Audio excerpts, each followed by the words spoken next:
Dexter's camera. Can you set it up?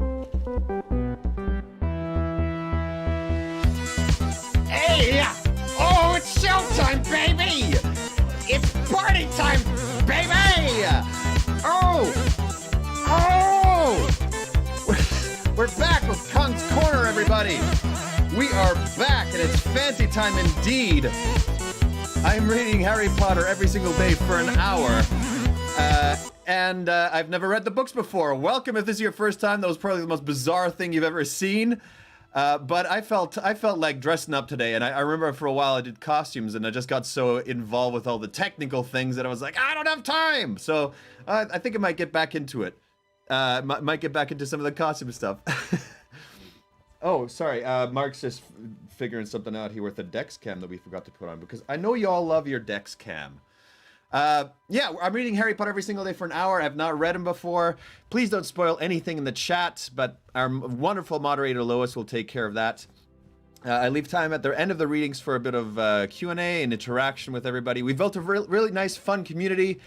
So if you want to join in on some of that, you can check out the Discord, which is in the description.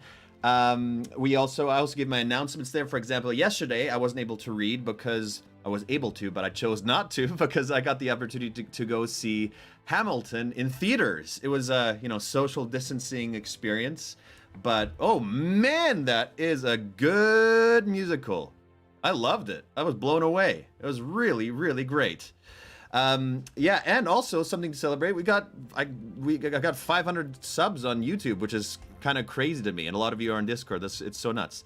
Anyway, so if you want to join in that community, check out the description in the link in the description. There's also the Patreon there. I'm doing other readings every week that you can join in on there. So check that out. We'll get some fun there. My name is Mark. My name is John.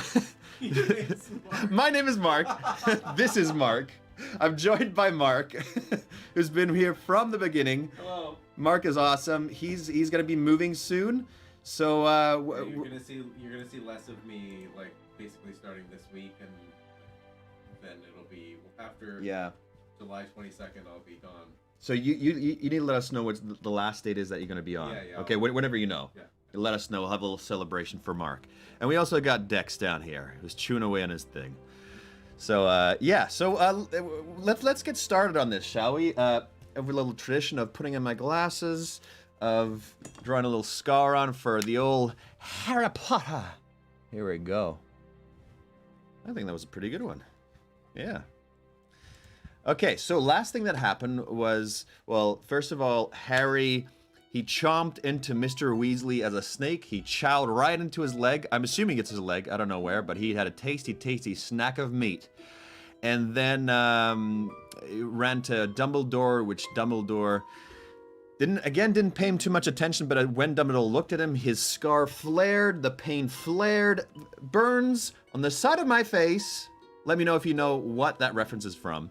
And then they went back to Sirius's place in order to go to St. Mungo's Hospital, which is going to be the next thing that we're going to get into here. I'm pretty excited to do that.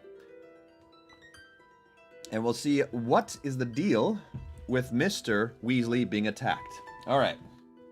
Put on this out of the way so I can have a nice, relaxed atmosphere while we read Harry Potter together.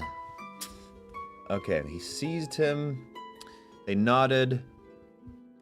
And yeah, they're about to go. Oh yeah, they stepped right through the glass and vanished. They're stepping into St. Mungo's Hospital, which has been hidden. Okay? Fred, George, and Ron stepped after them. Harry glanced around at the jostling crowd. Not one of them seemed to have a glance to spare for window displays as ugly as those of Purge and Dow's Limited. Nor did any of them seem to have noticed that 6 people had just melted into thin air in front of them. "Come on," growled Moody, giving Harry yet another poke in the back, and together they stepped forward through what felt like a sheet of cool water, emerging quite warm and dry on the other side. There was no sign of the ugly dummy or the space where she had stood. They were in what seemed to be a crowded reception area, where rows of witches and wizards sat upon rickety wooden chairs, some looking perfectly normal and perusing out-of-date somethings. Out-of-date copies of Witch Weekly. Others sporting gruesome disfigurements such as elephant trunks and extra hands sticking out of their chests. Ugh! What? What's going on? I don't know. Well, probably some spell that went wrong. And a hand just started coming out of your chest.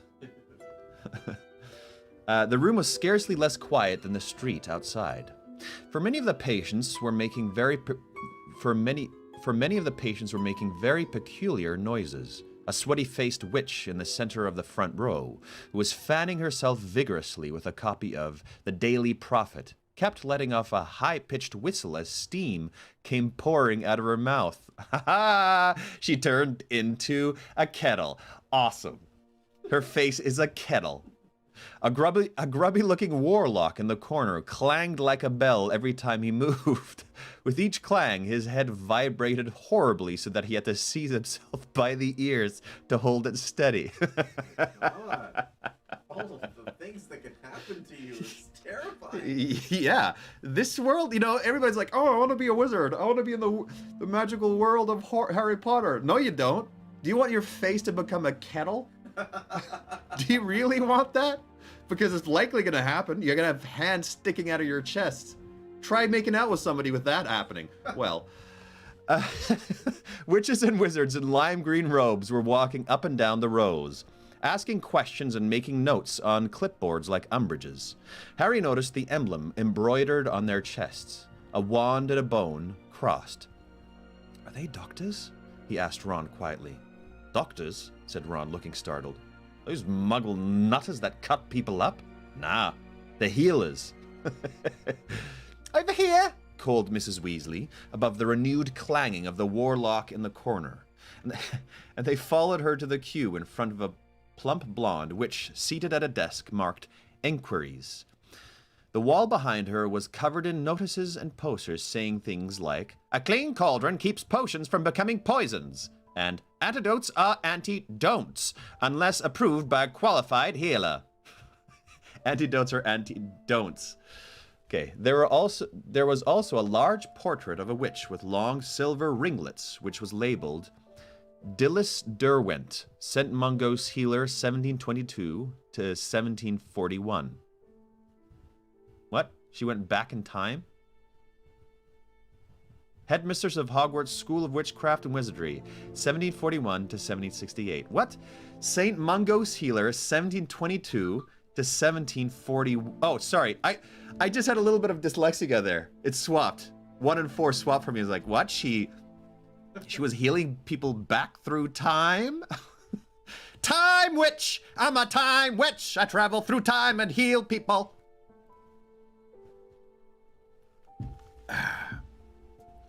Dilys was eyeing the Weasley party closely, as though counting them.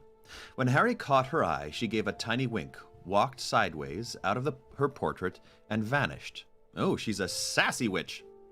Meanwhile, at the front of the queue, a young wizard was performing an odd, on-the-spot jig and trying, in between yelps of pain, to explain his predicament. Dex is going to town.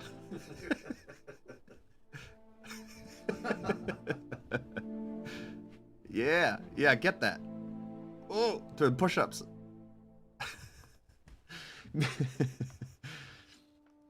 To explain his predicament to the witch behind the desk.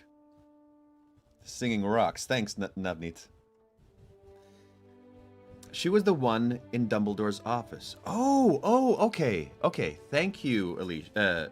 Who said that? Alicia, yeah. Right, so a young wizard was performing an odd on-the-spot jig and trying between yelps of pain to explain his predicament to the witch. It's these, ouch, shoes my brother gave me, ow, they're eating my, ow, feet, oh, look at them, there must be some kind of, jigs on them, I can't, get them off. He hopped from one foot to the other as though dancing on hot coals. The shoes don't prevent you reading, do they? Said the blonde witch, irritably pointing at a large sign to the left of her desk. You want spell damage, 4th floor, just like it says on the floor guide. Next! As the wizard... This dude is in so much pain. As the wizard hobbled and pranced sideways out of the way, the Weasley party moved forward a few steps, and Harry read the floor guide. Artifact accidents, ground floor. Cauldron explosions, wand backfiring, broom crashes, etc. Creature-induced injuries, first floor. Bites, stings, burns, embedded spines, etc. Magical bugs, second floor. Contagious Magical bugs. There's enough problems with magical bugs. It's got its own floor. I guess so. Tara, which book is this? It's the fifth one. Fifth one. Magical bugs, second floor. Contagious maladies, dragon pox, vanishing sickness, scrofungulus. That sounds awfully close to something else. Potion and plant poisoning, third floor. Rashes, regurgitation, uncontrollable giggling, etc. Uncontrollable giggling. Spell damage, fourth floor. Don't know. Potion and plant. It's part of a plant poisoning. Potion and plant poisoning. Right. Spell damage, fourth floor. Unfittable jinxes, hexes, incorrectly applied charms, etc. Visitors tea room / hospital shop, fifth floor. If you are unsure where to go, incapable of normal speech, or unable to remember why you are here, our welcome witch will be pleased to help. Okay. Again, expanding the world even more in the fifth book here. I wonder if it's literal bugs or just like sicknesses. Nope, he just said sicknesses, yeah. Maybe it is what you were thinking, John. Yeah, it was what I was thinking. A very old, stooped wizard with a hearing trumpet had shuffled to the front of the queue now. I'm here to see Broderick Bode, he wheezed. Oh, he's wheezing, okay. I'm here to see Broderick Bode, he wheezed. 4:49, but I'm afraid you're wasting your time, said the witch dismissively. He's completely addled, you know. Thinks he's a teapot. Next! I love her. I love her. She's awesome. She's great. There you go, Dex. There's some more Dex lying here. Right there. Oh. Uh-oh. I accidentally activated the emergency thing. It started just going whoop whoop whoop. I don't know how that happened. How's it? Oh, this thing is. Sorry, it was on the button that activates it. That's why. Oh. Yeah. Oh my gosh, everybody. Oh my gosh, everybody. Okay, let's fix this for a second here. So you can still see Dexter. Oh, he just went back to where he back from whence he came. There he is. There he is, buddy. And my tie fell off too. Everything's going wrong. Oh my gosh, where'd it go now? I'm a mess. I'm a mess.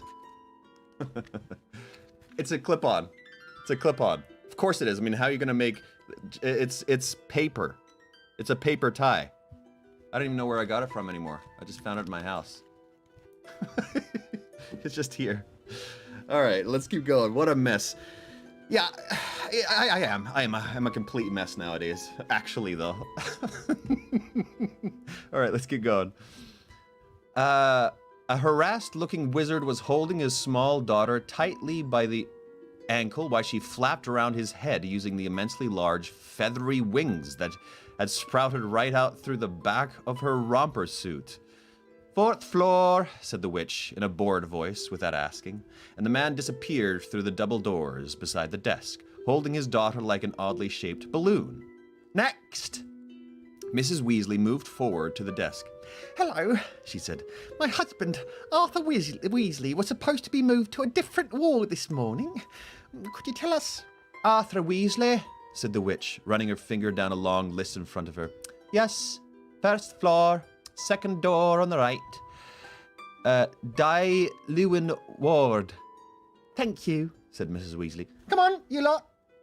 They followed her through the double doors and along the narrow corridor beyond, which was lined with more portraits of famous healers and lit by crystal bubbles full of candles that floated up on the ceiling. That's rad.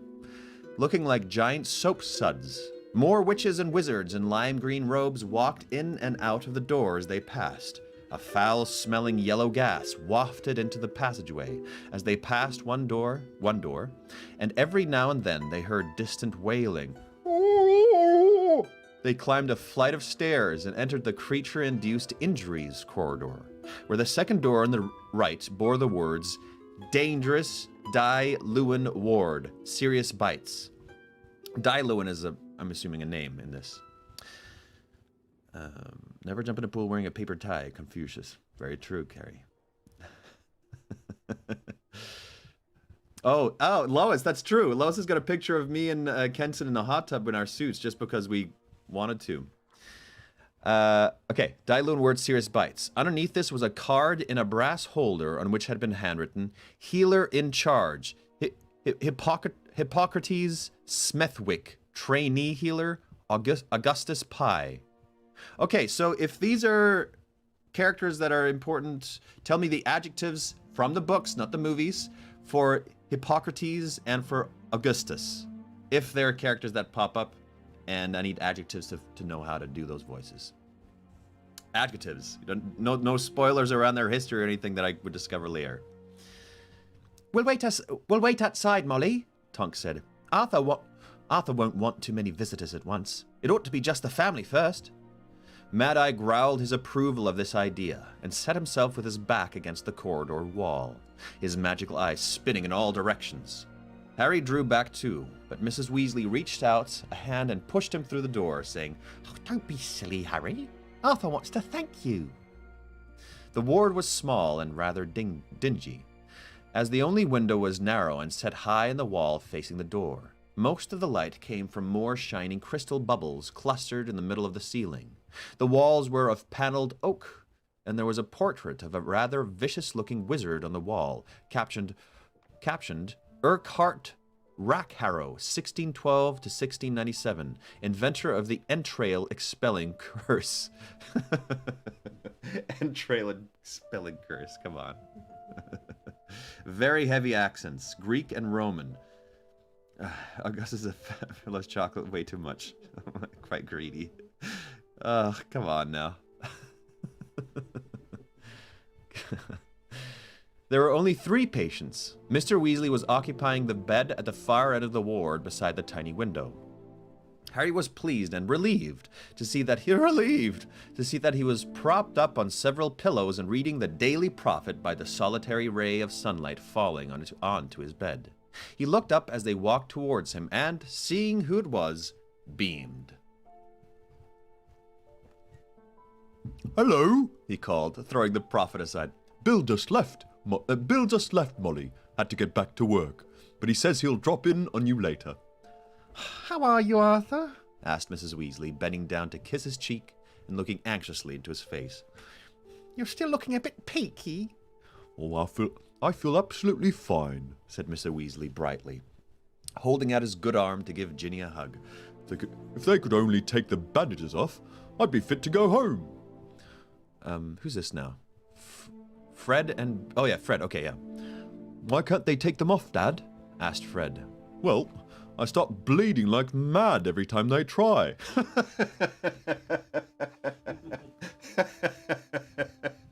don't know, that's so funny to me. Oh, I think we can take it off now. Oh, no! Oh, no! Put them back on! Said Mr. Weasley cheerfully, reaching across for his wand, which lay on his bedside cabinet, and waving it so that 6 extra chairs appeared at his bedside to seat them all. It seems there was some rather unusual kind of poison in that snake's fangs that keeps wounds open. They're sure they'll find an antidote, though. They say they've had much worse cases than mine, and in the meantime, I just have to keep taking a blood-replenishing potion every hour. But that fellow over there, he said, dropping his voice and nodding towards a bed opposite in which a man lay looking green and sickly and staring at the ceiling. Bitten by a werewolf. Poor chap. No cure at all. A werewolf? Whispered Mrs. Weasley, looking alarmed. Is he safe in a public ward? Shouldn't he be in a private room? Oh, it's 2 weeks till full moon. Mr. Weasley reminded her quietly. They've been talking to him this morning, the healers, you know, trying to persuade him he'll be able to lead an almost normal life. I said to him, didn't mention names, of course, but I said I knew a werewolf personally. Very nice man, who finds the condition quite easy to manage. What did he say? Asked George. Said he'd give me another bite if I didn't shut up, said Mrs. Weasley sadly. And that woman over there, he indicated the only other occupied bed, which was right beside the door, won't tell the healers what bit her, which makes us all think it must have been something she was handling illegally. Whatever it was, took a real chunk out of her leg. Very nasty smell when they take off the dressings. So, you going to tell us what happened, Dad? Asked Fred, pulling his chair closer to the bed. I love this voice, John. Good, Nicole. Performative watching. You're not a real fan if you don't.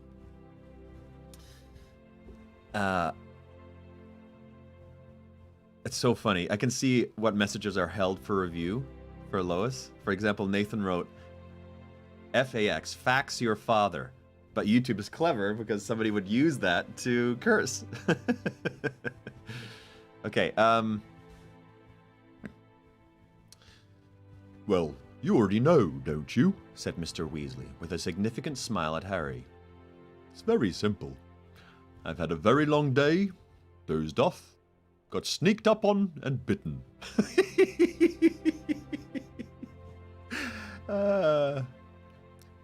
It isn't the prophet, you being attacked? Asked Fred, indicating the newspaper Mr. Weasley had cast aside. No, of course not, said Mr. Weasley with a slightly bitter smile. The ministry wouldn't want everyone to know a dirty great serpent got... Arthur! Mr. Weasley warned him. Got, me. Mr. Weasley said hastily, though Harry was quite sure that was not what he had meant to say. So, where were you when it happened, Dad? Asked George. That's my business, said Mr. Weasley, though with a small smile. He snatched up the Daily Prophet, shook it open again, and said, I was just reading about Willie Widdershin's arrest when you arrived. You know Willie turned up to be behind those regurgitating toilets back in the summer. When you gotta go. Regurgitating toilets. It's toilet time. It's toilet time.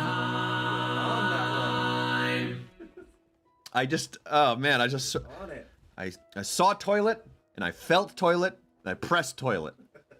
Do you have a little picture of a toilet on there? Is that what it is? No, I should though. I know where it is. There's still some stuff to fandangle, but I know where to press. Yeah. Yeah, people go mad for their toilet times on this.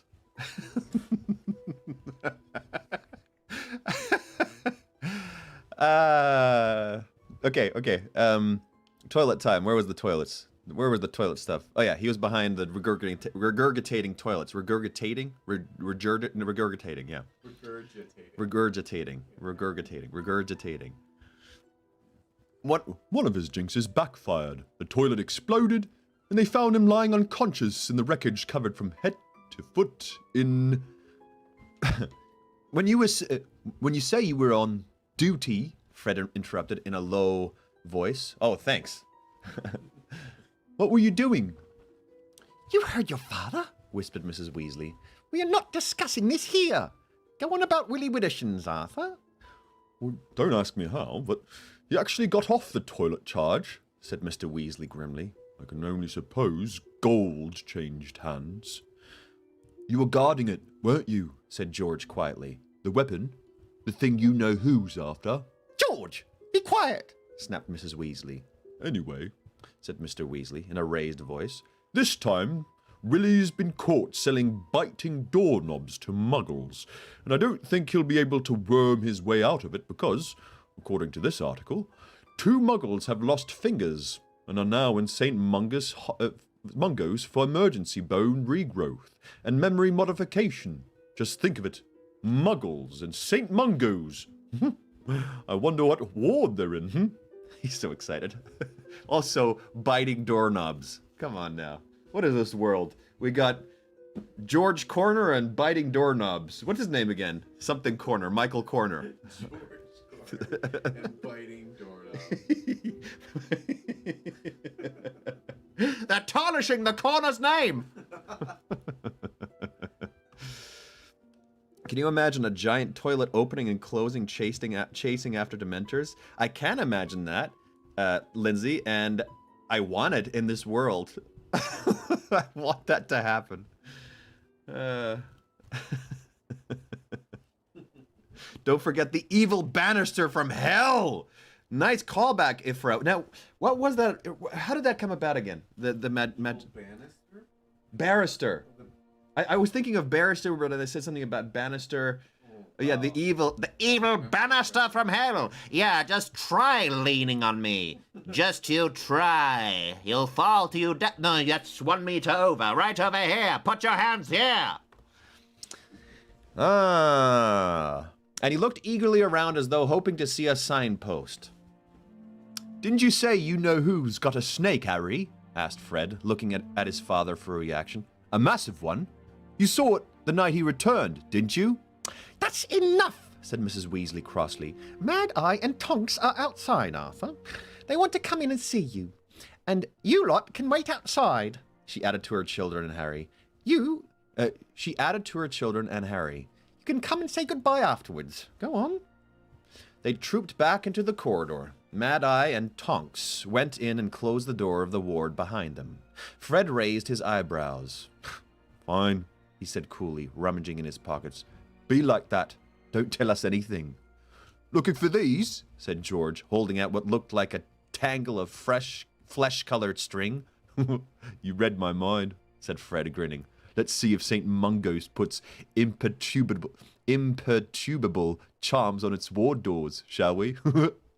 He and George disentangled the string and separated 5 extendable ears from each other. Fred and George handed them around. Harry hesitated to take one.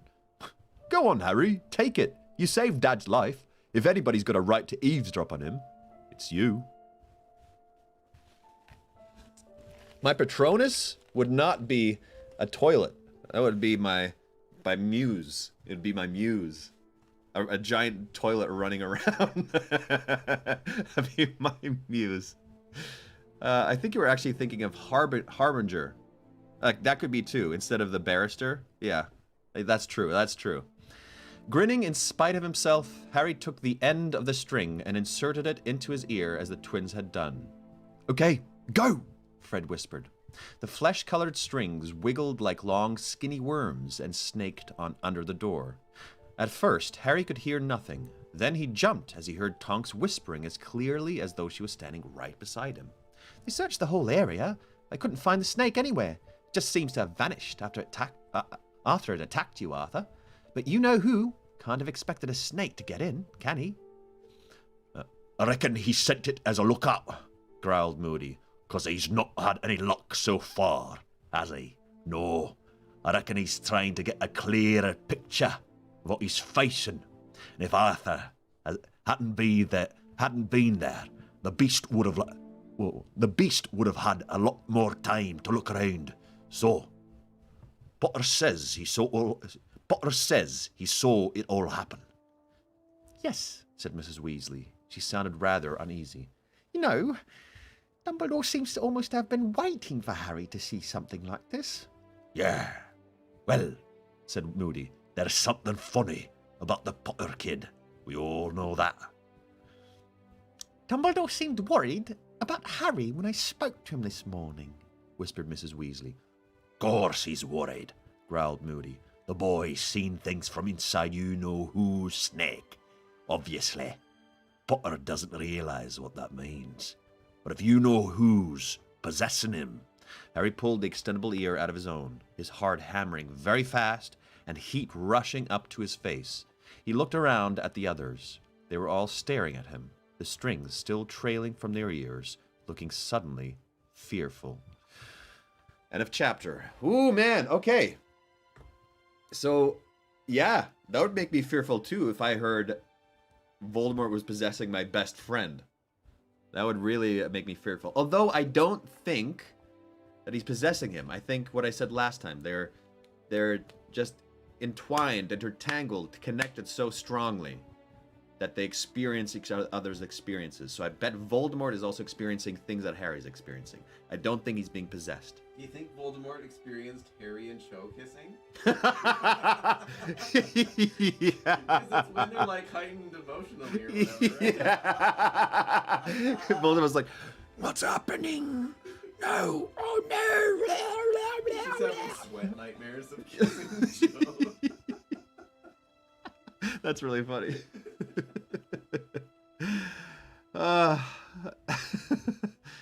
My Patronus probably will only been fog. Okay, hey, question for y'all to answer in the chat. What personal trait has gotten you in the most trouble? What personal trait has gotten you in the most trouble? Mine's just dares, or just doing stupid things, wanting to do stupid things. Yeah, it's saying yes to things. It's a two-sided thing. Saying yes to things has got me a lot of good things, a lot of good places, but also it's got me a lot of trouble. Chapter 23, Christmas on the Closed Ward. Do I have Christmas on here? I should. I don't have Christmas music. 1 second. Let me pop open some Christmas music, shall I? Because we need some Harry Potter Christmas music for Christmas. I'll have to put that onto the button thing. Christmas music. Turtles in disguise. Yeah, here we go.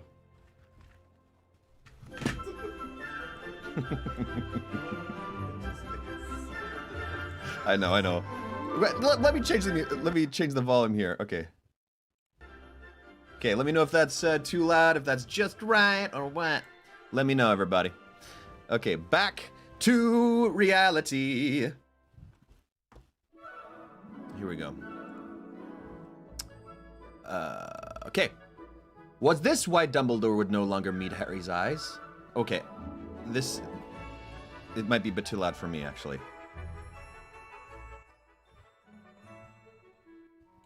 There we go. That good? That good, everybody? Perfect level of sound. Perfect. Was this why Dumbledore would no longer meet Harry's eyes? Did he expect to see Voldemort staring out of them, afraid, perhaps, that their vivid green might turn suddenly to scarlet, with cake-lit like slits for pupils? Harry remembered how the snake-like face of Voldemort had once forced itself... Okay, it's not Christmas time yet. This is the wrong music. It's like... Somebody said Christmas? Yeah, totally. It's like... Ah, man. I'm just wondering all the perplexing thing about Voldemort. Hi, Peter. Solid Content or Wishwaker. I don't know, but my friend Peter is over here. Oh, no. Wishwaker. You came over from Solid Content, so thank you very much. Welcome. Okay, back for the regular reading music, and then we can keep going. All right. Okay. Was this why Dumbledore would no longer meet Harry's eyes? Did he expect to see Voldemort staring out of them, afraid, perhaps, that their vivid green might turn suddenly to scarlet, with cat-like, not cake-like, slits for pupils? Oh no, Harry's turning again. Give me some cake. Cat-like slits for pupils. I'm gonna get past these two sentences, I swear. Harry remembered how the snake-like face of Voldemort had once forced itself out of the back of Professor Quirrell's head and ran his hand over the back of his own, wondering what it would feel like if Voldemort burst out of his skull. He felt dirty, contaminated, as though he were carrying some deadly germ, unworthy to sit on the underground train back from the hospital with innocent, clean people, whose minds and bodies were free of the taint of Voldemort. He had not... Of course Mark is laughing about this. Of course Mark is...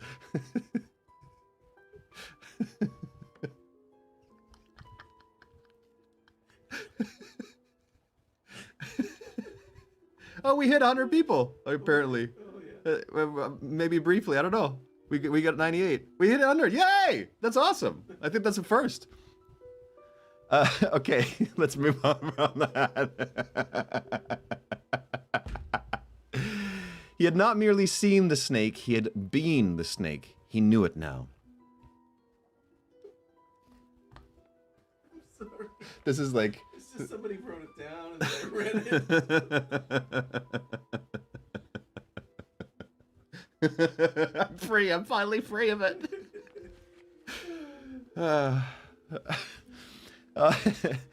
A truly terrible thought that a truly terrible thought that occurred to him. A memory bobbing to the surface. Oh, no, Mark. You infected me now. I'm sorry. No, it's good. It's fine. It's just very funny. Oh, man. Yeah.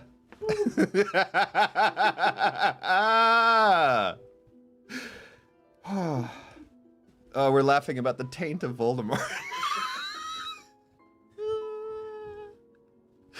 A truly terrible thought then occurred to him, a memory bobbing to the surface of his mind, one that made his insides writhe and squirm like serpents.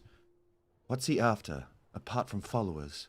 Subscribers. Aha! Stuff he can only get by stealth, like a weapon. Something he didn't have last time. I'm the weapon, Harry thought, and it was as though poison were pumping through his veins, chilling him, bringing him out in a sweat as he swayed with the train through the dark tunnel. I'm the one Voldemort's trying to use. That's why they've got guards around me everywhere I go. It's not for my protection. It's for other people's. Only it's not working. They can't have someone on me at all times at Hogwarts. I did attack Mr. Weasley last night. It was me. Voldemort made me do it, and he could be inside me, listening to my thoughts right now. Are you all right, Harry dear? Whispered Mrs. Weasley, leaning across Ginny to speak to him as the train rattled along through its dark tunnel. You don't look very well. Are you feeling sick? They were all watching him. He shook his head violently and stared up at an advertisement for home insurance. Harry, dear, are you sure you're all right? Said Mrs. Weasley in a worried voice, as they walked around the unkempt patch of grass in the middle of Grimmauld Place. You look ever so pale. Are you sure you slept this morning? You go upstairs to bed right now, and you can have a couple of hours of sleep before dinner. All right? He nodded. Here was a ready-made excuse not to talk to any of the others, which was precisely what he wanted. So when she opened the front door, he hurried straight past the troll's leg umbrella stand, up to the stairs, and into his and Ron's bedroom. Yeah, that's really tough. Not having control over your, like, that somebody is going to invade and take over your body and control your actions. Just having that knowledge, right? Yeah, that would be really, really psychologically awful. Yeah. Yeah. And you're scared to be around your friends because of what you could do to them. Because he, I don't know if he bit Mr. Weasley. It wasn't him. He saw the vision. He felt like it was him. So I don't know. It's not entirely clear of that yet. But you're afraid of your friends. To hurt your friends are afraid of you. Yeah, that's tough business. He's having a hard year, man. Yeah. But that's life, Harry! Deal with it! Here. Wait, let's see what people wrote. Harry so Dexter Cam. I really want to see a play where John is a 6'3" Mrs. Weasley. Oh man, just crushing everybody under my feet. Here, he began to pace up and down, past the two beds and Phineas Nigellus' empty picture frame, his brain teeming and seething with questions and ever more dreadful ideas. I think this works. How had he become a snake? Perhaps he was an animagus. No, he couldn't be. He would know. Perhaps Voldemort was an animagus. Yes, thought Harry, that would fit. He would turn into a snake, of course. And when he's possessing me, then we both transform. It still doesn't explain how I got to London and back to my bed in the space of about 5 minutes.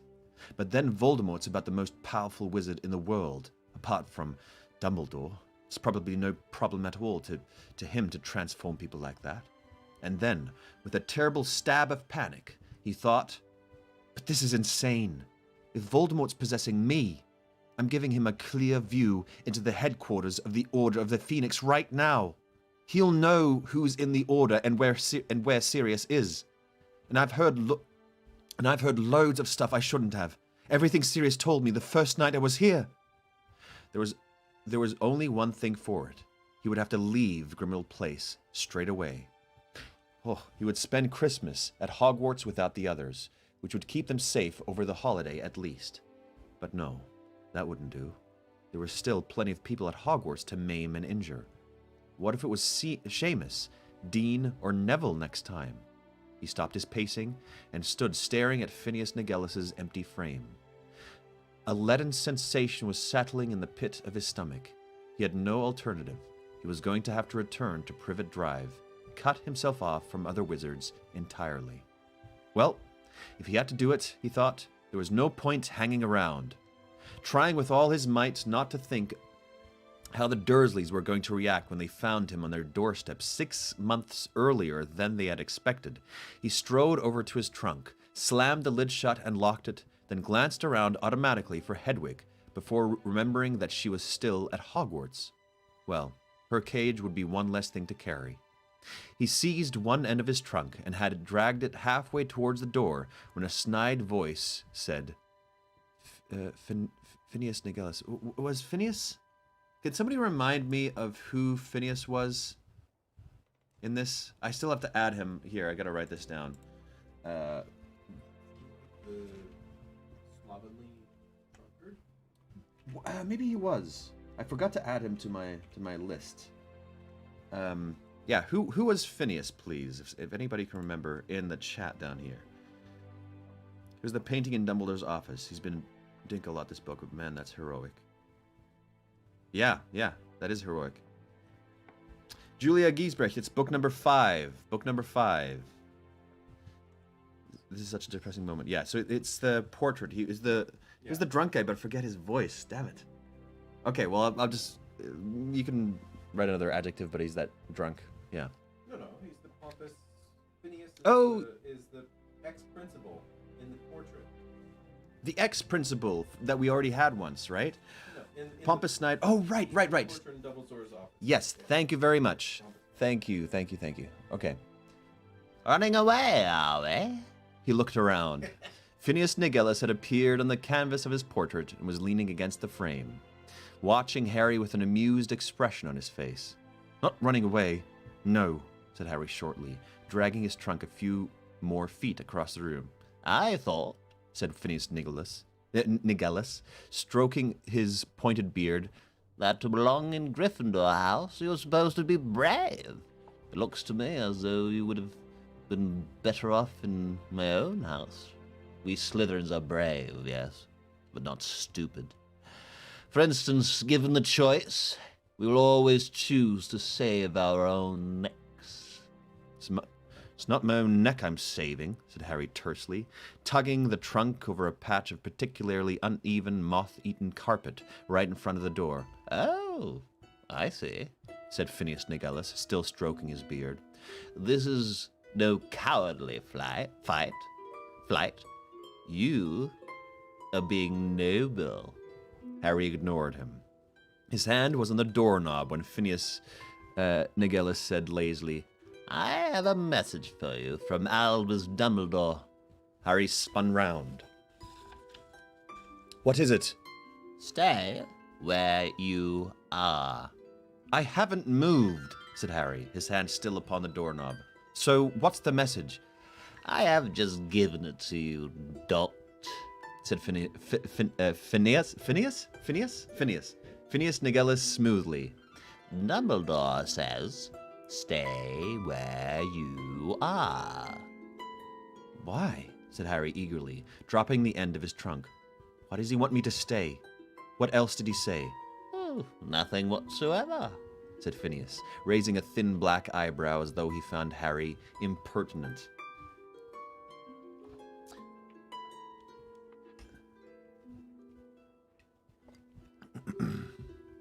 Harry's temper rose to the surface like a snake rearing from long grass. He was exhausted. He was confused beyond measure. He had experienced terror, relief, then terror again in the last 12 hours. And still, Dumbledore did not want to talk to him.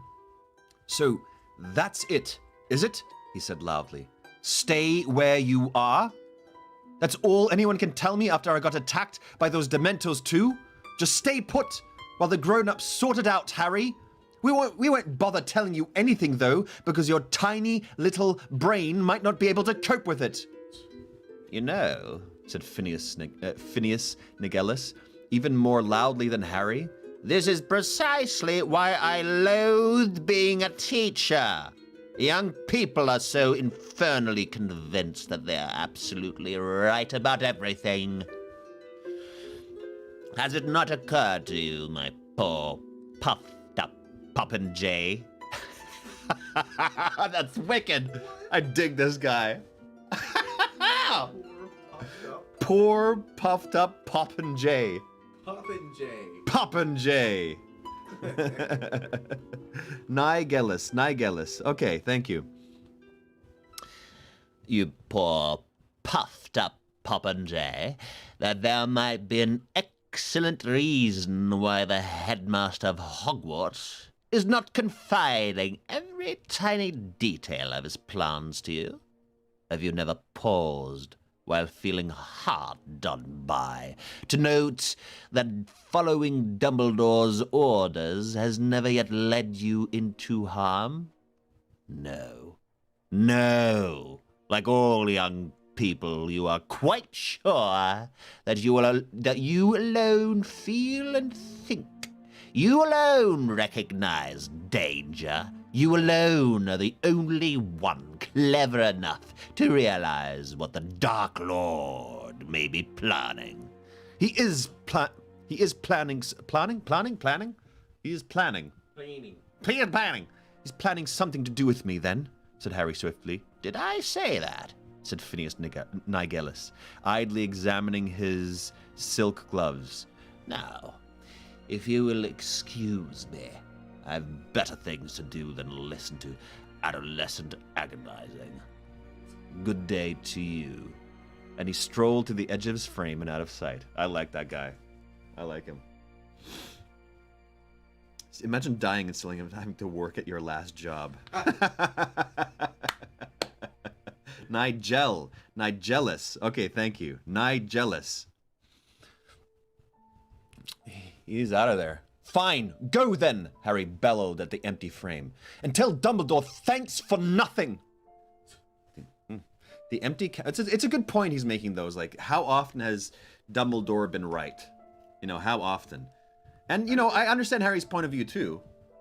Sure, but both... he's being a little weirdo about it. And also, like, you know, he had just gone into this psychological distress over the fact that, like, he's concerned that Voldemort knows everything that he's thinking and where he is and whatever, and then he's whining that Dumbledore isn't going to tell him anything about what's going on. Yeah. I mean, I'm not saying he's right. Yeah. It's just all understandable. I understand why Harry, like, him acting that way. I'm like, I get it. Yeah. But at the same time, it's like, yeah, I mean, Dumbledore did help him out and tell him he's always been right. Yeah. He's always been right. The empty canvas remained silent. Fuming, Harry dragged his trunk back to the foot of his bed, then threw himself face down on the moth-eaten covers, his eyes shut, his body heavy and aching. He felt as though he had journeyed for miles and miles. Dumbledore is right as often as John's premonitions are correct. Nathan, that's all the time. That's what I was saying. It seemed impossible that less than 24 hours ago, Cho Chang had been approaching him under the mistletoe. He was so tired. He was scared to sleep. Yet he did not know how long he could fight it. Dumbledore had told him to stay. That must mean he was allowed to sleep. But he was scared. What if it happened again? He was sinking into shadows. It was as though a film in his head had been waiting to start.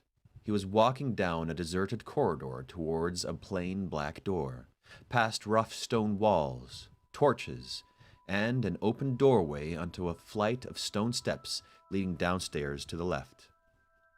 He reached the black door but could not open it. He stood gazing at it, desperate for entry. Something he wanted with all his heart lay beyond, a prize beyond his dreams. If only his scar would stop prickling, then he would be able to think more clearly. "Harry," said Ron's voice from far. Oh, let me see here. Let me see if I can. "Harry," said Ron's voice from far away. "Mom says dinner's ready, but she'll save you something if you want to stay in bed." Harry opened his eyes, but Ron had already left the room. He doesn't want to be on his own with me, Harry thought, not after what he heard Moody say. He supposed none of them would want him there any more, now that they knew what was inside him. He would not go down to dinner. He would not inflict his company on them. Oh. Inflict his company on them. That's a fantastic sentence and really shows his emotional inner life, eh? He turned over onto his other side and, after a while, dropped back off to sleep.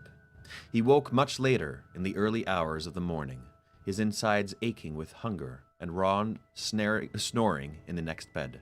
Squinting around the room, he saw the dark outline of Phineas Nigellus standing again in his portrait, and it occurred to Harry that Dumbledore had probably sent Phineas Nigellus to watch over him, in case he attacked somebody else. The feeling of being unclean intensified. That's so traumatic. It's so traumatic. The feeling of being unclean intensified. He half wished he had not obeyed Dumbledore. If this was how life was going to be for him in Grimmauld Place from now on, maybe he would be better off in Privet Drive after all. Oh man, I feel bad for him. I feel bad for him. Everybody else spent the following morning putting up... What time is it? Okay. I'm going long today. I'm going to go long today. A little long today, probably a little long tomorrow. No promises, but probably. Everybody else spent the following morning putting up Christmas decorations. Harry could not remember Sirius ever being in such a good mood. Oh, yeah! We got some Christmas music up in here!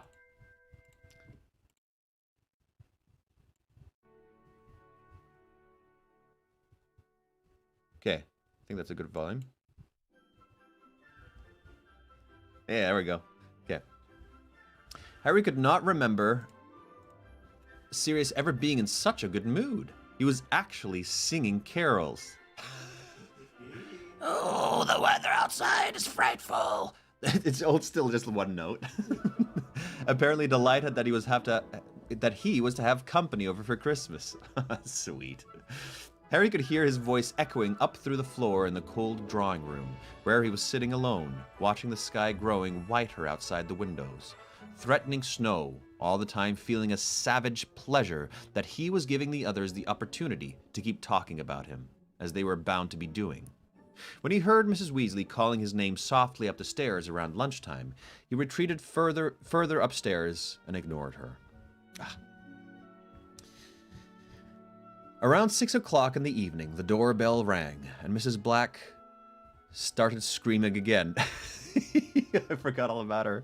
Assuming that Mundungus or some other Order member had come to call, Harry merely settled himself more comfortably against the wall of Buckbeak's room where he was hiding, trying to ignore how hungry he felt as he fed dead rats to the hippogriff. It came as a slight shock when somebody hammered hard on the door a few minutes later. "I know you're in there," said Hermione's voice. "Will you please come out? I want to talk to you." "What are you doing here?" Harry asked her, pulling open the door as Buckbeak resumed his scratching at the straw-strewn floor for any fragments of rat he may have dropped. "I thought you were skiing with your mum and dad." "Well, to tell you the truth, skiing's not really my thing," said Hermione. "So, I've come here for Christmas." There was snow in her hair, and her face was pink with cold. "But don't tell Ron. I told him skiing's really good because he kept laughing so much. Mum and Dad are a bit disappointed, but I've told them that everyone who is serious about the exams is staying at Hogwarts to study. They want me to do well. They'll understand. Anyway, she said briskly, let's go to your bedroom. Ron's mum has lit a fire in there, and she sent up sandwiches. Harry followed her back to the second floor. When he entered the bedroom, he was rather surprised to see both Ron and Ginny waiting for them, sitting on Ron's bed. I came on the night bus, said Hermione airily. Hermione airily, pulling off her jacket before Harry had time to speak. Dumbledore told me what had happened first thing this morning, but I had to wait for term to end officially before setting off. Umbridge is already livid, and you lot disappeared right under her nose, even though Dumbledore told her Mr. Weasley was in St. Mungos's, and he'd given you all permission to visit. So, she sat down next to Ginny, and the two girls and Ron all looked up at Harry. How are you feeling? Asked Hermione. Fine, said Harry stiffly. Oh, don't lie, Harry, she said impatiently. Ron and Ginny said you've been hiding from everyone since you got back from St. Mungo's. They do they? Said Harry, glaring at Ron and Ginny. Me too. She's great. Hermione's my favorite. One of my top 3. Ron looked down at his feet, but Ginny seemed quite unabashed. Well, you have, she said, and you won't look at any of us. It's you lot who won't look at me, said Harry angrily. Maybe you're taking it in turns to look and keep missing each other, suggested Hermione, the corners of her mouth twitching. Very funny, snapped Harry, turning around. Oh, stop feeling all misunderstood, said Hermione sharply. Look, the others have told me what you overheard last night on the extendable ears. Yeah? Growled Harry. Yeah? Yeah, so what? Growled Harry, his hands deep in his pockets as he watched the snow now falling thickly outside. This Christmas music is a tad too loud. How's that? How's that, everybody? Hope that's better. Wait, this is his first Christmas not alone, right? No, hasn't. Is this his first Christmas not alone? Is that true? Really? Because that'd be crazy. I mean, it's a sucky Christmas right now, but. I guess. No. Are they talking about Sirius? No. No, this is Harry's first Christmas not alone, I think. Oh, talking about Sirius. That's why he's so down at. Oh, Sirius. That's why Sirius is so happy. Yeah, okay. Okay, let's keep going.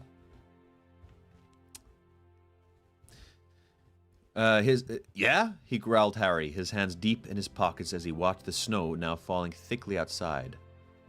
All been talking about me, have you? Well, I'm getting used to it. We wanted to talk to you, Harry, said Ginny.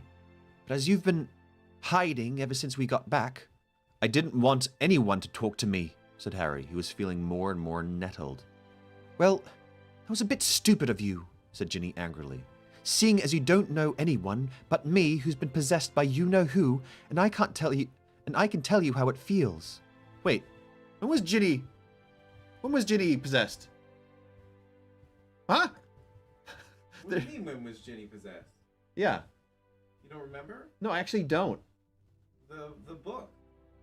In the Chamber of Secrets? The book. Oh, The diary. Oh, this is Riddle's diary. actually left my mind. There's so much that has happened that this has actually left my mind. Tom Riddle's diary. She was the one that was like being possessed and going around and doing all the things. Oh, right. Okay, now, yes. I thought there was like this event where you saw her being possessed and doing things. So, okay, because that whole scene was like, that didn't exist. But yes, okay, thank you. Chamber of Secrets, second year. Did John even read these books? Who's Ginny? Tom Marvolo Riddle. Okay, let's keep going. Oh, yeah, I can tell you how it feels. Harry remained quite still as the impact of these words hit him. Then he wheeled around. I forgot, he said. Lucky you, said Ginny coolly.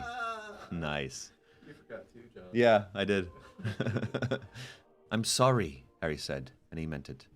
So So do you think I'm being possessed, then? Well, can you remember everything you've been doing? Ginny asked. Are there big, blank periods where you don't know what you've been up to? Harry racked his brains. This music. No, he said. Then you know who hasn't ever possessed you, said Ginny simply. When he did it to me, I couldn't remember what I'd been doing for hours at a time. I'd find myself somewhere and not know how I got there. Harry hardly dared believe her, yet his heart was lightening almost in spite of himself. That dream I had about your dad and the snake, though. Harry, you've had these dreams before, Hermione said. You had flashes of what Voldemort was up to last year. This was different, said Harry, shaking his head. I was inside that snake. It was like I was the snake. What if Voldemort somehow transported me to London? One day, said Hermione, sounding thoroughly exasperated, you'll read Hogwarts a history, and perhaps it will remind you that you can't apparate or disapparate inside Hogwarts. Even Voldemort couldn't just make you fly out of your dormitories, Harry. You didn't leave your bed, mate, said Ron. I saw you thrashing around in your sleep for at least a minute before we could wake you up. Harry started pacing up and down the room, again, thinking. What they were all saying was not only comforting, it made sense. Without really thinking, he took a sandwich from the plate on the bed and crammed it hungrily into his mouth. He's healing. He's getting better. Ginny to the rescue and explaining being possessed. I feel weird about the chorus. Yeah, I know. It was odd. I'm not the weapon after all, thought Harry. His heart swelled with happiness and relief, and he felt like joining in as they heard Sirius tramping past their door towards Buckbeak's room, singing, God rest ye merry hippogriffs, at the top of his voice. Okay, let's see how this song goes. God rest ye merry hippogriffs, let no one you dismay, let you cast spells all day long and then... What are hippogriffs again? I forget what hippogriffs are. They're the flying things with the beak. Oh, right, yeah, okay, yeah. God... Serious, here we go. God rest ye merry hippogriffs, let's fly into the sun. Peck away at the flesh with your perfect beak, so yay!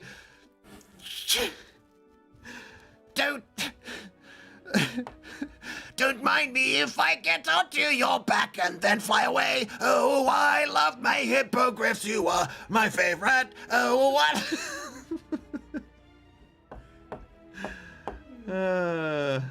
Hey, I've got a lot to remember while I'm reading these things. You can go back and read. Well, I have to go through and remember in the moment. This is concerning. We need to get JV checked. I guess that magazine was wrong about Sirius being a rock star. That's true. Probably. All right, let's keep going. Question. What's your favorite song? What's your favorite song? Write it down in the chat. How could he have dreamed of returning to Privet Drive for Christmas? Sirius's delight at having the house full again, and especially at having Harry back, was infectious. He was no longer their sullen host of the summer. Now he seemed determined that everyone should enjoy themselves as much, if not more, than they would have done at Hogwarts, and he worked tirelessly in the run-up to Christmas Day, cleaning and decorating with their help, so that by the time they all went to bed on Christmas Eve, the house was barely recognizable.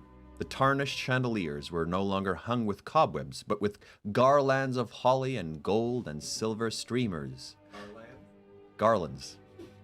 Magical snow glittered in heaps over the threadbare carpets. A great Christmas tree, obtained by Mundungus and decorated with live fairies, blocked Sirius's family tree from view, and even the stuffed elf heads on the wall wore Father Christmas hats and beards.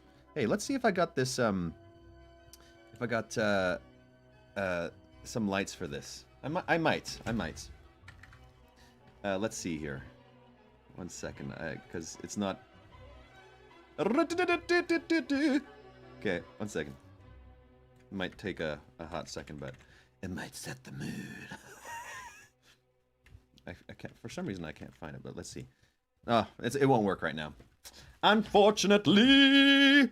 But I'll have it ready for next time probably.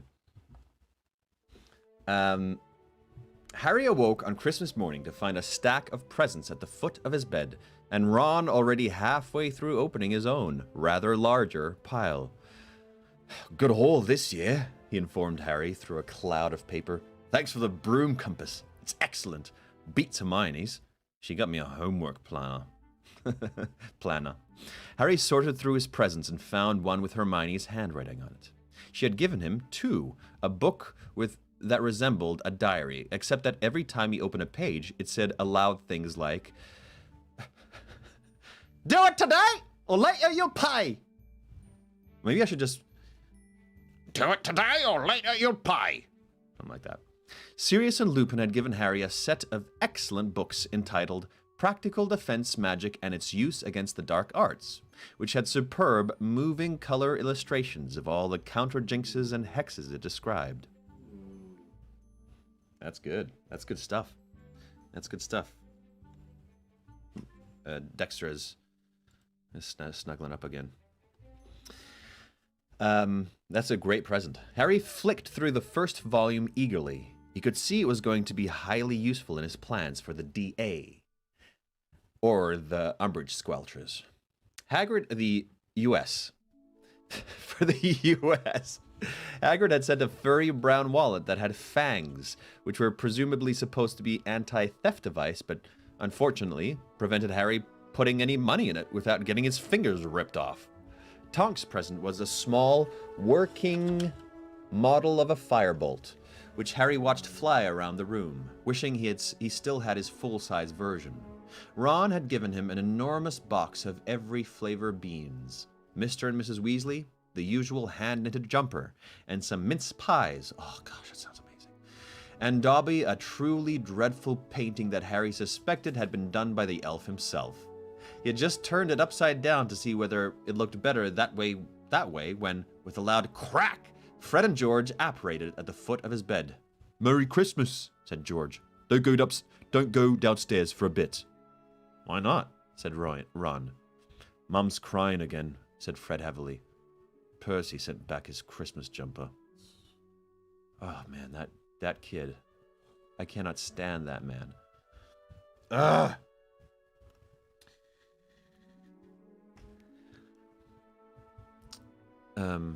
Without a note, added George. Hasn't asked how Dad is or visited him, or anything. I can't believe this kid. We tried to comfort her, said Fred, moving around the bed to look at Harry's portrait. Told her Percy's nothing more than a humongous pile of rat droppings.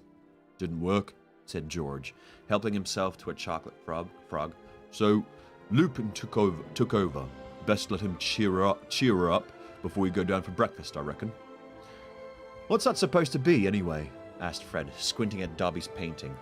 Looks like a gibbon with two black eyes. It's Harry, said George, pointing at the back of the picture. Says so on the back. Good likeness, said Fred, grinning. Harry threw his new homework diary at him.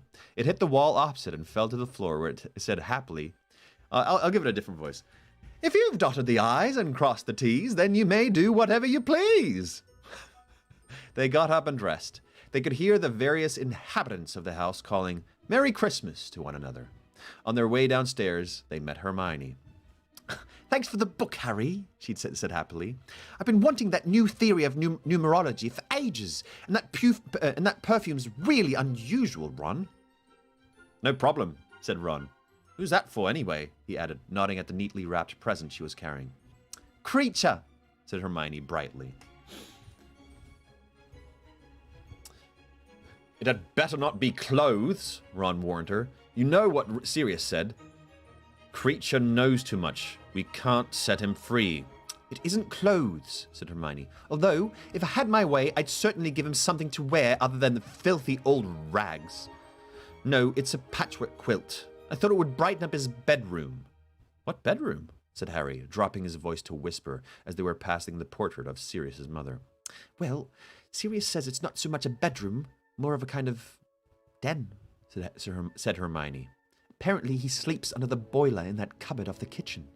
Mrs. Weasley was the only person in the basement when they arrived there. She was standing at the stove and sounded as though she had a bad head cold as she wished them Merry Christmas, and they all averted their eyes. "So, is this Creature's bedroom?" said Ron, strolling over to the dingy door. Can't remember. Dingy door in the corner opposite the pantry. Harry had never seen it. Oh, we forgot. Hey, healthcare workers, thank you so much for what you do. Oh yeah! Healthcare workers! Thank you for what you do. You know, I know you're still doing it. You're awesome. Yes, said Hermione, now sounding a little nervous. I think we'd better knock. Ron rapped on the door with his knuckles, but there was no reply. "You must be sneaking around upstairs," he said, and without further ado pulled open the door. Ugh. Harry peered inside. Most of the cupboard was taken up with a very large and old-fashioned boiler, but in the foot of space underneath the pipes, Creature had made himself something that looked like a nest. A jumble of assorted rags and smelly old blankets were piled on the floor, and the small dent in the middle of it shoved where Creature curled up to sleep every night. Here and there among the material were stale bread crusts and moldy old bits of cheese.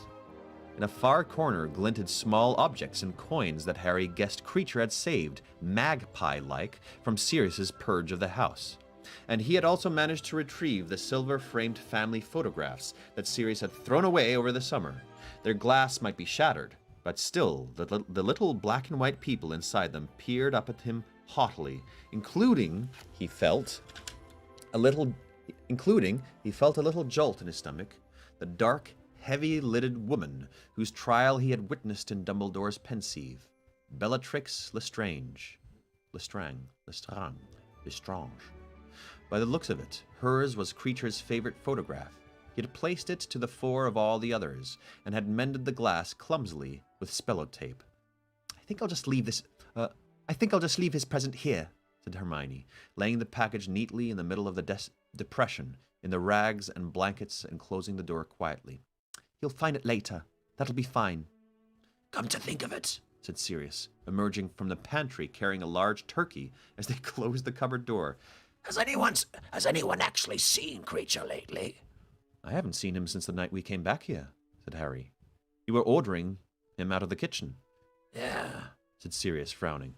You know, I think that's the last time I saw him, too. He must be hiding upstairs somewhere. He couldn't have left, could he? Said Harry. I mean, when you said out, maybe he thought you meant get out of the house. Oh, no. House elves can't leave unless they're given clothes. They're tied to their family's house, said Sirius. They can leave the house if they really want to, Harry contradicted him. Dobby did. He left the Malfoys to give me warnings. 2 years ago. He had to punish himself afterwards, but he still managed it. Sirius looked slightly disconcerted for a moment, then said, I'll look for him later. I expect I'll find him upstairs crying his eyes out over my mother's old bloomers or something.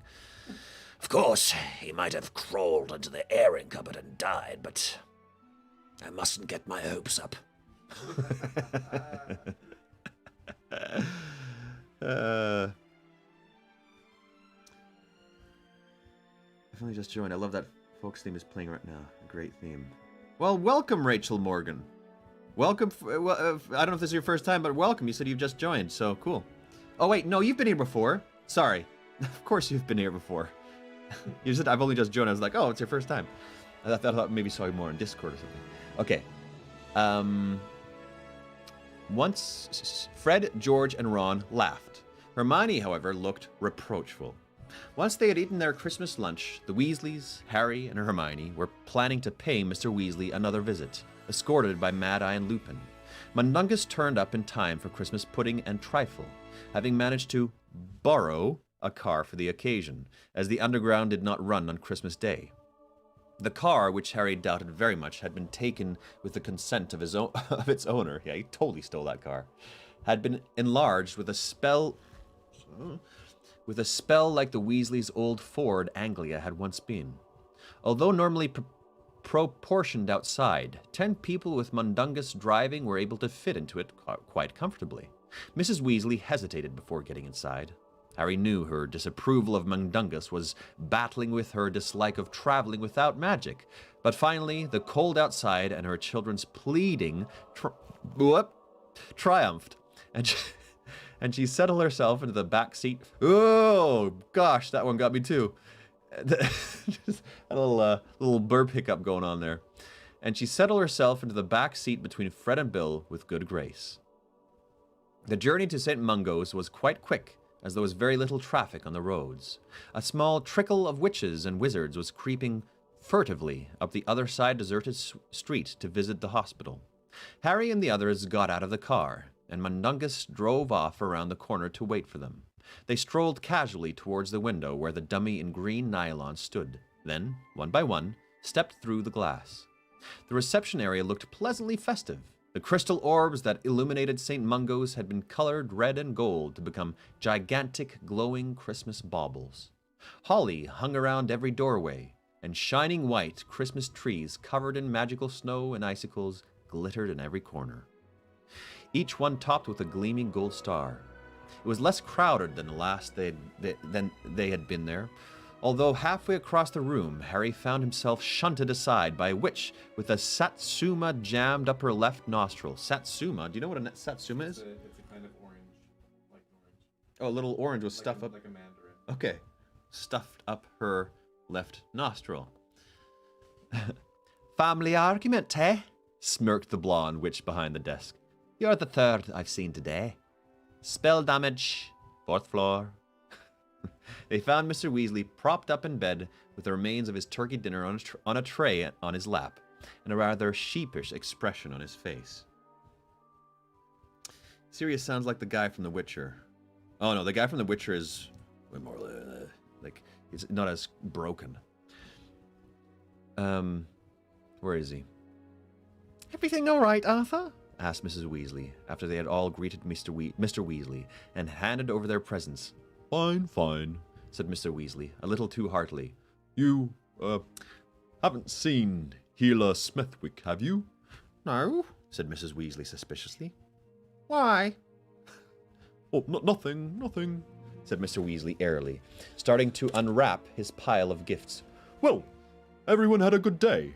What did you all get for Christmas? Oh, Harry! Oh, this is absolutely wonderful! For he had just opened Harry's gift of fuse wire and screwdrivers. Just anything to do with Oh right, it's a Muggle thing. Muggles. I was like, Anything. why would anyone care about that? anything. Mrs. Weasley did not seem entirely satisfied with Mr. Weasley's answer. As her husband leaned over to shake Harry's hand, she peered at the bandaging under his nightshirt. Arthur, she said with a snap in her voice like a mousetrap, you've had your bandages changed. Why have you had your bandages changed a day early, Arthur? They told me they wouldn't need doing until tomorrow. What? Said Mr. Weasley, looking rather frightened and pulling the bed covers higher up his chest. No, it's nothing. It's, I... He seemed to deflate under Mrs. Weasley's piercing gaze. Well, now, don't get upset, Molly, but Augustus Pye had an idea. He's the trainee healer, you know. Lovely young chap, and very interested in, contemporary medicine. I mean, some of these old Muggle remedies. Well, they're called stitches, Molly, and they work very well on Muggle wounds. Mrs. Weasley let out an ominous noise somewhere between a shriek and a snarl. Lupin strolled away from the bed and over to the werewolf, who had no visitors and was looking rather wistfully at the crowd around Mr. Weasley. Poor guy. Bill muttered something about getting himself a cup of tea, and Fred and George leapt up to accompany him, grinning. Do you mean to tell me, said Mrs. Weasley, her voice growing louder with every word and apparently unaware that her fellow visitors were scurrying for cover, that you have been messing with Muggle remedies? Not messing about, Molly, dear, said Mr. Weasley imploringly. It was just something Pye and I thought we'd try, only, most unfortunately, well, with these particular kind of wounds, it doesn't seem to work as well as we hoped. Meaning? Well, I don't know whether you know what stitches are. It sounds as though you've been trying to sew your skin back together, said Mrs. Weasley with a snort of mirthless laughter.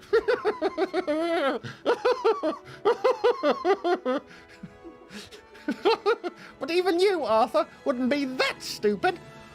I fancy a cup of tea too, said Harry, jumping to his feet. Hermione, Ron, and Ginny almost sprinted to the door with him.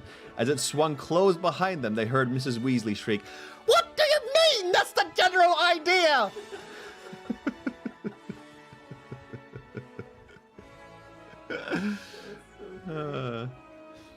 Typical Dad, said Ginny, shaking her head as they set off up the corridor.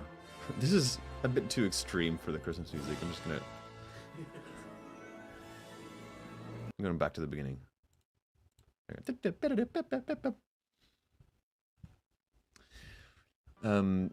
Typical Dad, said Ginny, shaking her head as they set off up the corridor. Stitches, I ask you. Well, you know, they do work well on non-magical wounds, said Hermione fairly. I suppose something in that snake's venom dissolves them or something. I wonder where the tea room is. 5th floor, said Harry, remembering the sign over the Welcome Witch's desk. They walked along the corridor, through a set of double doors, and found a rickety staircase lined with more portraits of brutal-looking healers. As they climbed it, the various healers called out to them, diagnosing odd complaints and suggesting horrible remedies. Ron was seriously affronted when a medieval wizard called out that he clearly had a bad case of spattergroit. Spattergroit. Somebody in the chat want to look that up? Make it up. You tell us. Oh, spattergroit. Well, groit just reminds me of groin. So... Oh, really? Well, yes. It's spatter reminds me of splatter, so it's just a multiplication of groins all over your body. Somebody want to look it up and let me know what it actually is? How long is this chapter?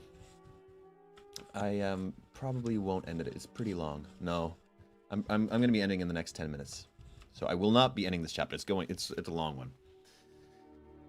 And what's that supposed to be? He asked angrily, as the healer pursued him through 6 more portraits,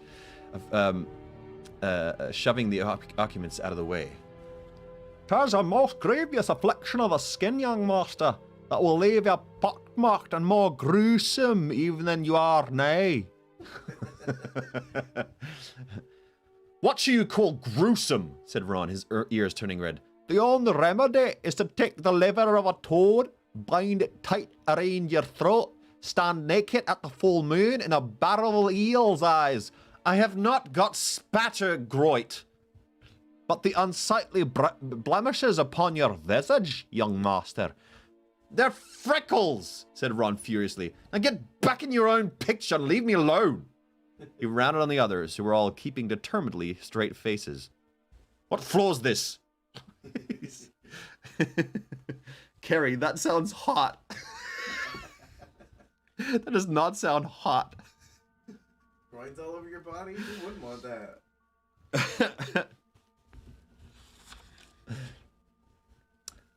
I think it's the 5th, said Hermione. Nah, it's the 4th, said Harry. One more.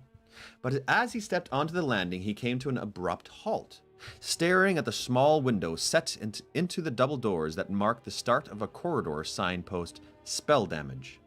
A man was peering out of them, all with his nose pressed against the glass. Ugh. He had wavy blonde hair, bright blue eyes, and a broad, vacant smile that revealed dazzlingly white teeth. Oh no, oh please, oh my gosh, oh my gosh. It's Lockhart!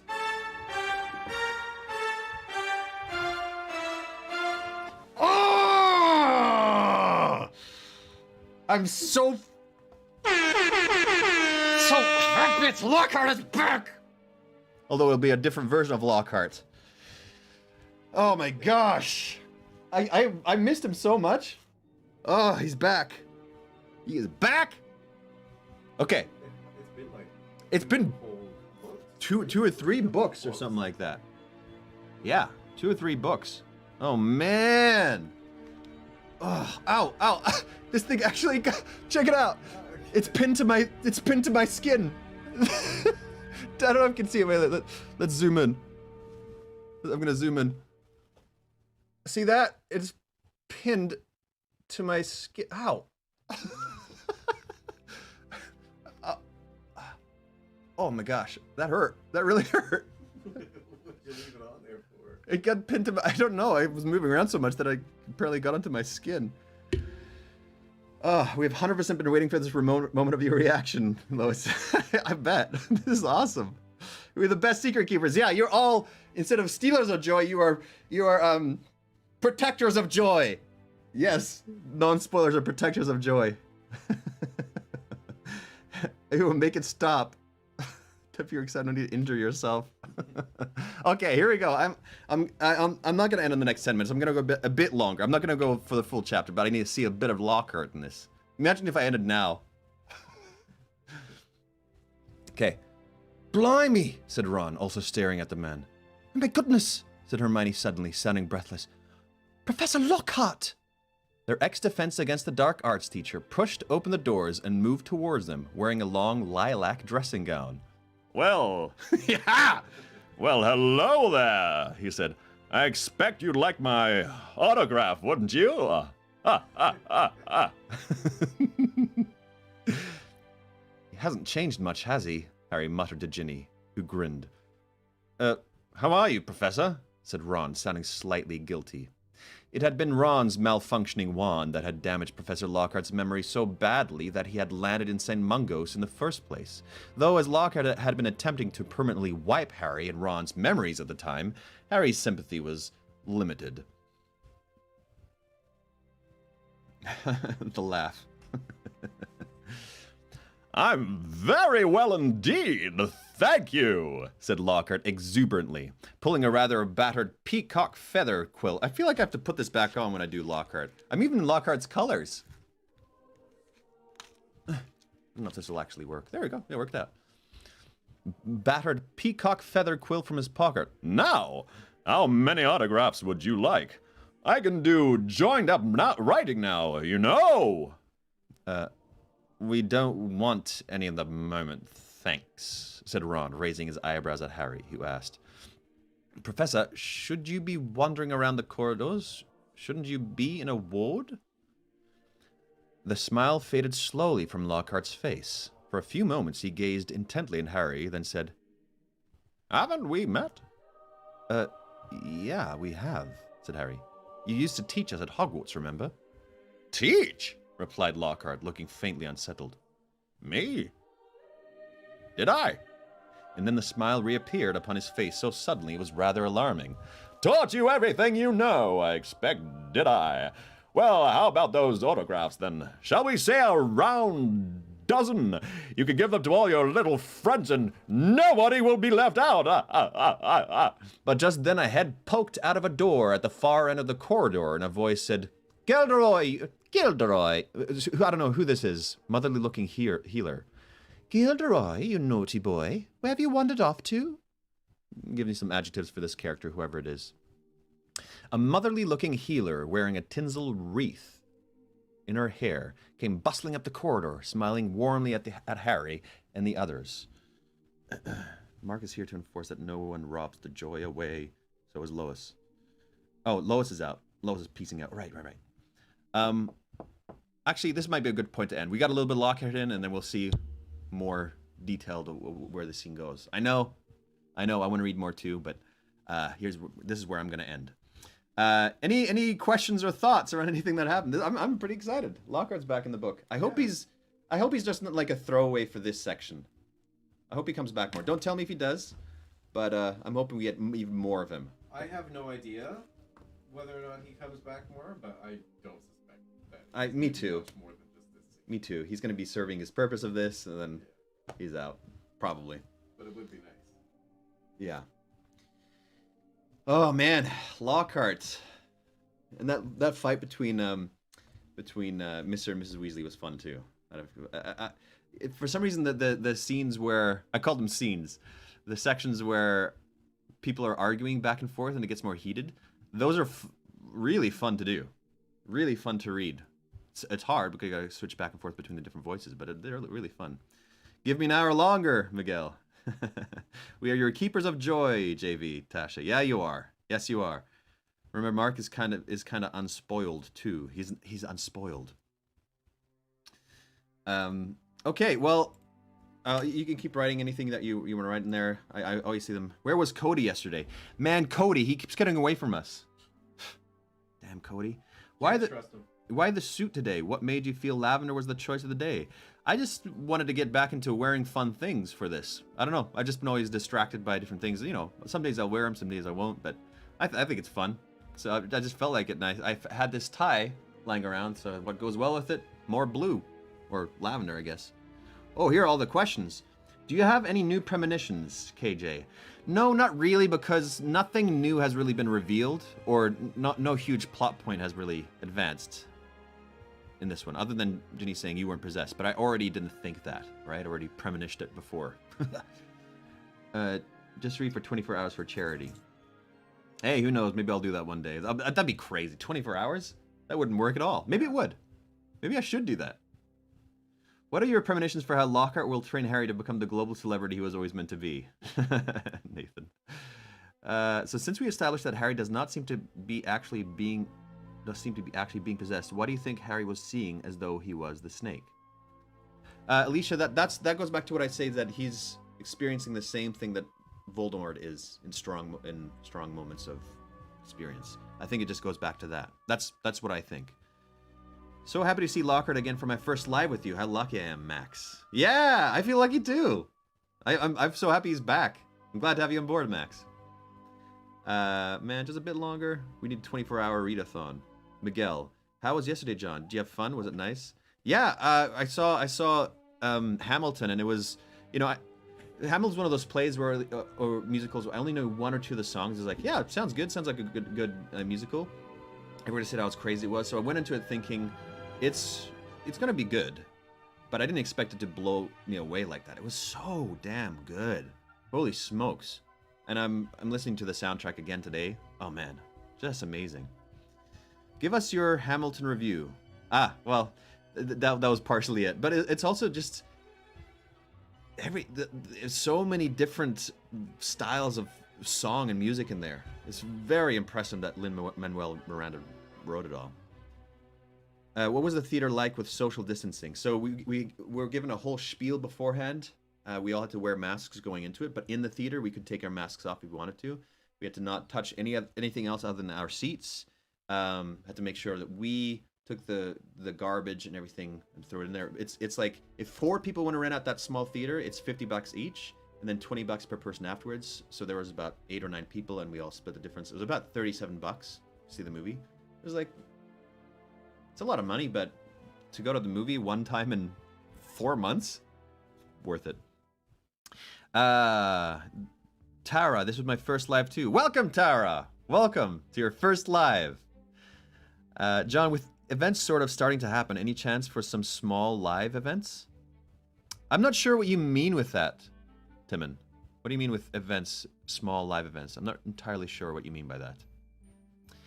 Do you think there can be any reconciliation between Percy and his parents? I'm J Chicago 9. Yes, I think so. He's gonna have to put in a lot of work, but his parents are gonna welcome him with open arms. They're gonna be the kind of people that they are, which are hugely loving, wonderful people. It's gonna be a bit harder for Mrs. Weasley. Mr. Weasley will welcome him quicker. When are you going to host a touching-based aloud HB Reeg now that things are loosening up around here? Touching aloud. So weird, Nathan. Did you cry? No, but I got a lump in my throat at one point during the movie. Was this in Vancouver? It was in Vancouver. The Dunbar Theatre, Julia. This is Dunbar Theatre.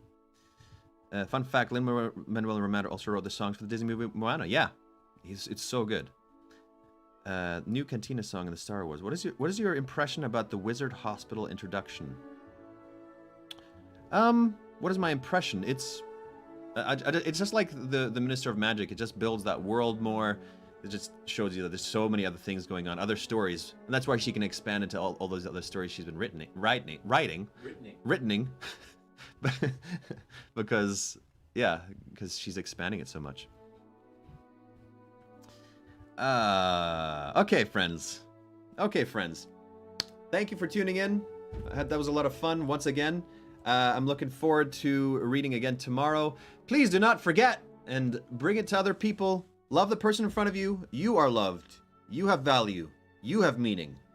I know I say it quite often. It can just come across as like just a slogan I say, but I do mean it, and I hope you feel that as you go through your days. Because I've had to remind myself of that myself these last 2 weeks. It's been weird 2 weeks. So thank you for tuning in. I always enjoy spending this time with you, also with Mark and with Dexter. Bye from us all. We'll see you